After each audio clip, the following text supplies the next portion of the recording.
Welcome to Trackletics Live, the ultimate show for all things track and field. Join us as we dive deep into the sport, interviewing track and field athletes, coaches, nutrition specialists, and more. Get ready to hear some dope conversations and gain exclusive insight into what it takes to become a top performer in the sport.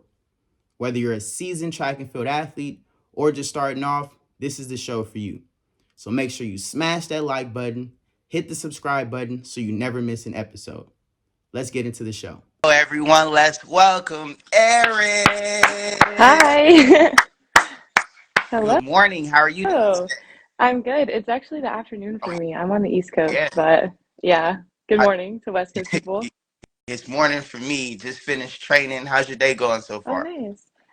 It's been good. I was at the chiropractor this morning and I've training in like an hour, so head out after this, but pretty much it.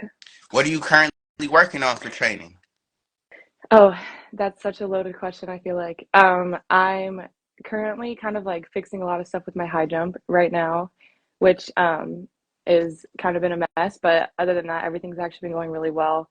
Today I'm hurdling and throwing some shot put. Nice. Okay. Well, before we get too deep into that, we got to take it all the way back. I want to know how you started track and field and how you got to doing the hip. Like, you're literally Oh, doing everything out there. I How did know. this start? Um, so One hard lesson I've learned being an athlete is that hydration is a major key to performance. You will not perform your best dehydrated. I hydrate with Eternal Water. Eternal Water is a naturally alkaline, pure, pristine water sourced directly from the springs here in America. It's filtered through layers of ancient rock, absorbing essential minerals and electrolytes you need to perform your best. It tastes amazing, makes you feel amazing, turning every workout into your best workout. I hydrate with Eternal Water. track and field, I started because, let's see, feels like so long ago, but I played softball um until I was like from when I was really young until I was like 10 or 11, and then I basically got to the point where I was like so bad at softball that I was just like running the bases. Like I would get on base and I would be able to get home, but like it was really rare that I would actually get a hit and get on base. And so I basically quit that, and everybody was kind of like, "Oh, you should just like try running." So then I started running cross country actually in like 6th or 7th grade, and I like wasn't too bad at it. And then I discovered hurdling and sprinting, and I was like, I'm not running cross country anymore. Like I'm not going to put myself through that kind of pain. And then heptathlon, yeah, I just kind of fell into that. My club coach in high school pushed me to do it, and then I did one or two, and then my Duke coach was basically like, "Yeah, you're a heptathlete." So here we are. Wow. Okay. Started a long time ago, went through a couple different events, cross Yeah, country, sprints. What kept you motivated from the start to where you are now? Like, what keeps you motivated? that's a good question. Honestly, like I feel like it's been really kind of like inspiring seeing where I started. So like basically started heptathlon in college, and then kind of seeing like improvements every year in each event is kind of like what keeps me wanting to come back and like keeps me motivated for this event and trying to figure it out. I don't know. So I feel like there's just a lot left like on the table. If I were to kind of give it up now, I feel like I would just leave a lot of points on the table, and I don't want to do that. So I think that's what motivates me. And obviously like just the pure love of doing it. Like it's so fun competing and practicing every day. And like putting our bodies through it kind of sucks sometimes, but at the end of the day, like I feel like there's much more reward to doing this kind of lifestyle, having this kind of I lifestyle. like Oh my that. god. So you feel like you still have more to accomplish, more to achieve. So, what are the goals this season then? Um, I'm actually going to Indoor USA's next weekend in Indianapolis because so for the multi they separated it from the regular Mhm. other events, and so Indoor USA's for everyone else is in Albuquerque, but for me it's going to be in Indianapolis next Sunday. So I'll head out to that, which I'm very excited for because I'm not competing until that meet. So I'm going to open up my season with the pentathlon, which I feel like is kind of exciting in its own way. And then if that goes well, then hopefully I'll get selected for indoor worlds. And then after that, I don't know, that's going to be a toss up, like where my outdoor season takes me, but obviously Olympic trials in June, and then hopefully Olympics after that. Get to that Olympic Yeah. stage. You have what it takes. I'm looking forward to seeing you on that Olympic stage. But we're gonna open our season up. How are you feeling about that? What have you been working on in practice? Just making sure that everything's in place, like you're ready to go. Well, it is kind of weird to open up like with a full pentathlon in the end of January. Like I feel like that's not super common. But I actually competed at the Pan American Championships in early November. So like my season kind of felt like it was just really, really long, like my 2023 season, because usually it'll end around like July or August. And I had a competition in August and then I had another one in November. So I kind of trained all the way through that and then took a small break after November. And so I, for some reason, maybe I'm like delusional, but I feel like I'm a bit more prepared, even though I'm just now starting my indoor season with the pentathlon. But I don't feel like a lack of confidence in like my speed or my power or anything right now. So I'm really excited to see kind of what happens, what I can score. But yeah, overall though, I've been working on, like I said, high jump a lot, but I've been like lifting really heavy this training block, which is great, and I kind of hope that I can see that like translate into my marks this indoors, and especially come like June and July and stuff. But other than that, yeah, I'm just kind of hoping for the best come next weekend. What's your favorite lift? Favorite lifting exercise you Oh, feel might help get you stronger, help build that power? Because you literally do every event on the yeah, track. So yeah. I mean, I would say like lifting is super important. I wouldn't say every track athlete has to lift heavy, but especially in multi, like we put so much power into everything that we do that we kind of need to, yeah. So, um, this cycle, I had an injured back like in 2021, and so I had to moderate my lifts a lot, but um, I'm obviously like I'm healthy now, so my lifts have been pretty much back to full speed, and I started deadlifting again this like training block, which ooh, like in the moment I really hate deadlifting. Like it sucks super bad. It like just so heavy, just so hard to move it. But um the past few months I've like really seen I think the results of it. Like I just feel extremely strong right now. So I would say that's one of my favorites. And then maybe this is a hot take, but I really love snatch as ah, well. I have not heard snatch. Most athletes say Yeah. power cleans, deadlifts, stuff like Yeah. that. But snatch is pretty fun too. I get that. Yeah. Now, out of all the events you do, all the things you have to do for training, what's your favorite training workout? Ooh, I actually just had like a funny conversation with my coach the other day because I I don't hate's a strong word, but I really don't like the cardio 800 type of workouts, like the aerobic ones where it's like your legs don't feel terrible, but you just can't catch your breath. Like those kind of workouts like really get me. But um, I think that the other day I did like more of like a speed endurance workout, so the legs are feeling it a bit like towards the end. But I think that those like kind of workouts are more like my bread and butter rather than like something that's like long and slow. I would rather it be like medium distance and fast and like over with quick. But other than that, though, like I love hurdle days. Like I love coming out of the blocks and like especially if I have any of my training partners with me, like I like racing at practice. I think it's so fun. So Nice. yeah. Now, what is your pre-race routine? Like, what are you doing to get you motivated, to get your head like focused that I'm literally about to race. This is make or break. And you again, you do everything, you know? So what's the pre-event routine, not just the pre-race routine for all your events? What do you do? Yeah. I would say that every time, well, obviously, like as I'm getting ready, like doing my hair, like putting on some makeup or something, I'm always listening to music, and it's like almost always like Lil Wayne, probably like rap music or something. And then other than that, though, I think that typically I have a journal like with all of my marks and like cues and everything that I write in like every practice. And so oftentimes I'll sit down for like 10 or 15 minutes and just like kind of write out like, okay, I've been working on this. So like I want to do this in my race or this in my event.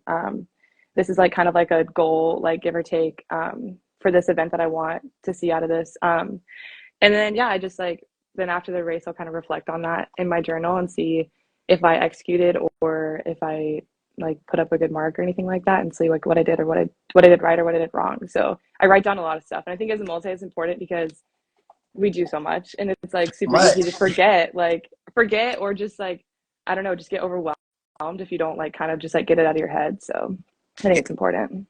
It's nice that you're tracking too, planning and tracking so that, if you miss a mark, if you feel like you're not really accomplishing much, you're not making much progress, you get to look back and see the progress that you've made, the goals that you've set, that you've achieved, all of that. Yeah. So that's actually pretty, you know, um, it's some people have told me that's doing too much. I just want to compete and get better, but it's those times where you feel like, man, I'm really not, maybe I didn't hit my goal, but you get to see I'm actually making progress. It keeps you Yeah. like keeps you focused, keeps you Oh yeah. motivated. Yeah. So I like that. Yeah. Um, and you said you went to Duke, so we got to go back a little hmm bit. Why did you choose Duke out of all the schools you could have went to? Why Duke? So actually in high school, I basically, like I said, my club coach kind of pushed me to do heptathlon. So I did one like going into my like what was it? I did one going into like my junior year of high school, maybe. I can't remember what year I did it, and I like didn't do well at all, like super bad. And then so basically, I just kind of stuck to hurdles after that. So in high school, I only did hurdles. So a few schools recruited me just to be a 100 meter or 400 meter hurdler. Mm. And then Duke recruited me to be a heptathlete. And basically, my coach still to this day, Sean Wilborn, he was when he recruited me, he basically like promised me, he was like, oh, like I can make you an All-American by like this year or whatever in college. Not he could make me, but he was basically like, you could be an All-American by this time of your collegiate career. And I don't think any other coach kind of like saw the vision with me the way that he did and like kind of saw the potential. And he basically like laid out like a 4 or 5 year plan for me. And he was like, you'd be a really good heptathlete. Like your ceiling is so high in the heptathlon. And so, yeah, basically, I feel like he just kind of believed in me more than like the handful of other college coaches who were kind of recruiting me at that time. And so, yeah, I chose Duke and then I miraculously got in to Duke because it's like a super hard school. So that was kind of a slap in the face going to college at such a hard university. But like, I have absolutely no regrets. It was super fun and happy to have that degree now.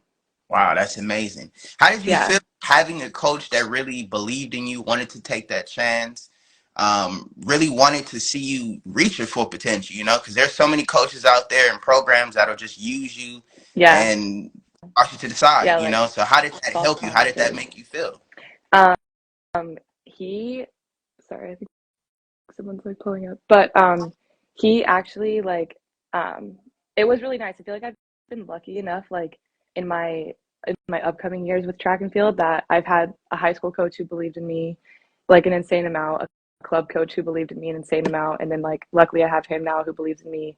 And so I feel like I've just been really lucky in that regard, which is nice because you're right. Like I think it is like it's a huge like roll of the dice in college to get a coach who like says they believe in you and then actually like puts their money where their mouth is and like doesn't give you any false promises or anything like that. So that was really nice. And I don't know, I'm just really lucky to kind of have him in my corner, which is hence like why I'm still training here. I still live in North Carolina, still with him. So Yep, that was gonna be my next question. Why yeah, stay with him? Well, if it's working, if he's investing in you, you continue to see the progress. Why leave? Right? exactly. Exactly. Yeah, and I love it. North Carolina's cool. Like I'm from Georgia, so it's not too far. And yeah, my brother's on the East Coast now. My mom's in Georgia, so I feel like it's like right in the middle. It's a good spot. Got you. So we got your favorite weightlifting exercise, right? We like the snatch. Got back hmm into deadlift. We got our favorite training exercises or training days since you do so much. Now let's say training is over. What are you refueling with after? What's your post workout meal? Oh, meal? Hmm. That's a good question. Um, I love I love smoothies.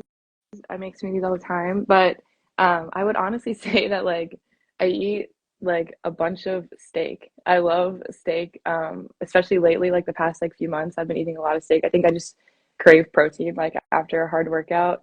So yeah, other than steak, just like straight up steak, I'll probably have like I'm obsessed with like breakfast for dinner or something like that. Ah, okay. Yeah, like breakfast tacos or like protein pancakes or something like that. How do you like your steak? Medium rare. Medium rare. Don't judge me. I need mine well done. No. I I can't do the pink. I just If you nah.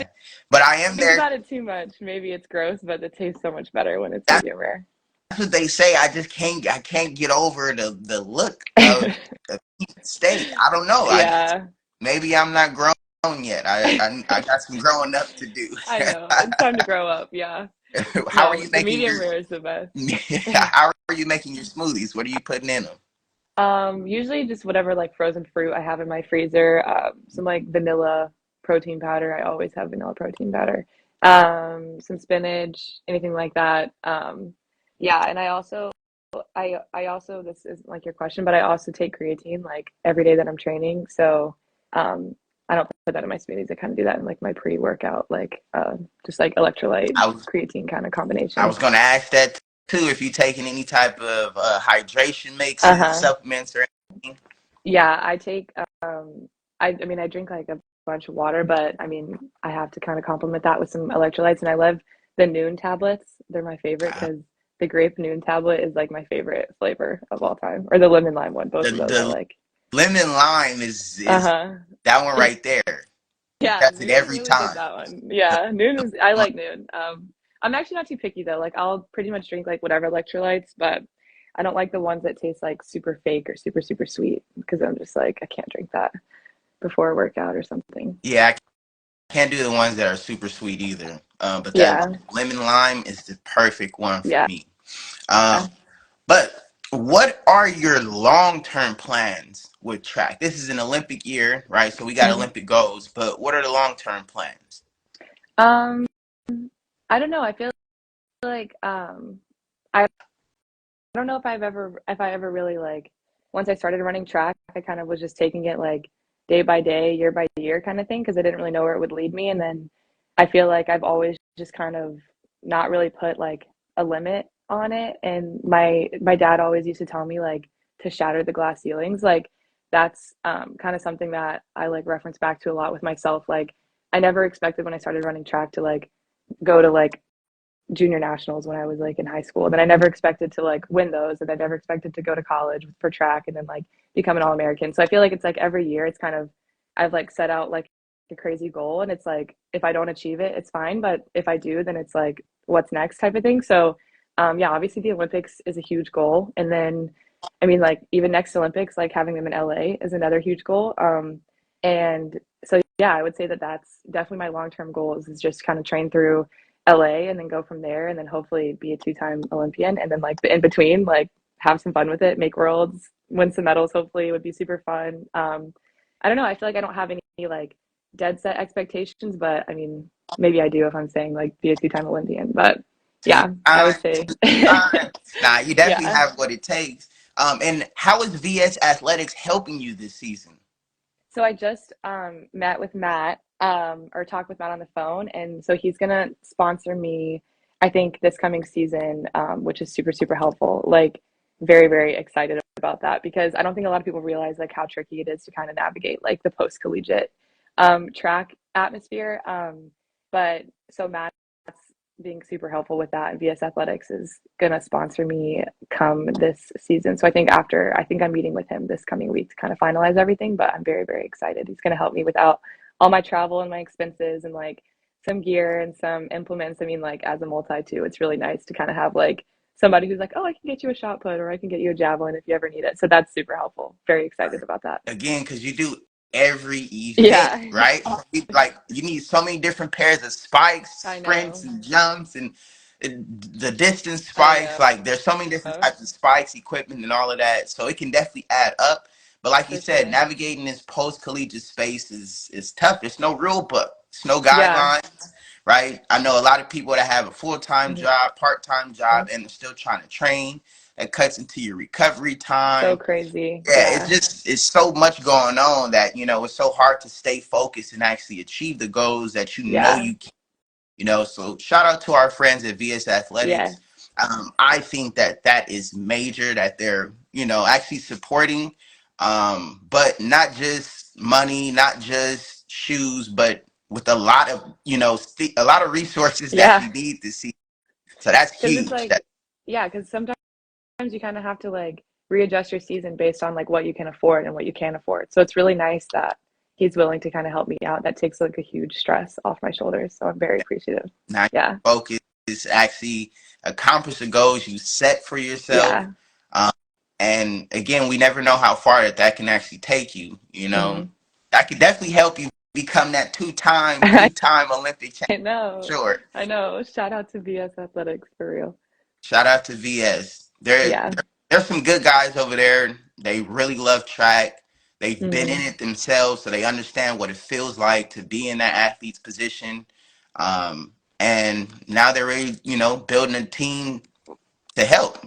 I think that's major. Yeah. That's a game. Yeah, I know. I think it will be as well. I'm excited. Now, my favorite question to close up with is, what is something you wish you could have told yourself when you were younger, or something you wish you could tell a youth athlete that's looking up to you now? Ooh.